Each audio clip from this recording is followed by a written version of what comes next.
एका वोटची किंमत काय असते यांना विचारा. हे आहेत AR कृष्णमूर्ती, भारताचे पहिले वन वोट लूजर.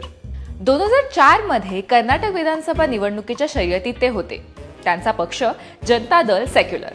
त्यांच्या विरोधात काँग्रेसचे आर ध्रुव नारायण होते. कृष्णमूर्तींना मिळाले 40,751 वोट्स, पण त्याच्या अपोनेंटला मिळाले 40,752 वोट्स.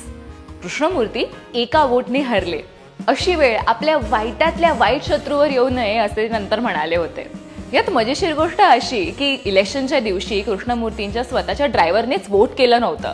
असं म्हणतात की खुद्द कृष्णमूर्तींनीच त्याला त्या दिवशी सुट्टी दिली नव्हती आणि ते त्यांना महागात पडलं.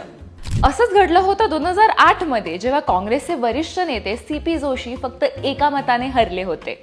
त्यांना राजस्थानच्या विधानसभा निवडणुकीमध्ये 62,215 मतं मिळाली होती, तर त्यांच्या अपोनंटला 62,216. 2013 मध्ये असं पुढे आलं की इलेक्शनच्या दिवशी जोशींच्या स्वतःच्या पत्नी आणि मुलीने दोघींनी मतदान केलं नव्हतं. जोशी असं म्हणाले होते की त्या दिवशी त्या दोघी मंदिरात गेल्या होत्या आणि वेळेपूर्वी परतता न आल्यामुळे त्यांच्याकडनं मतदान झालं नाही.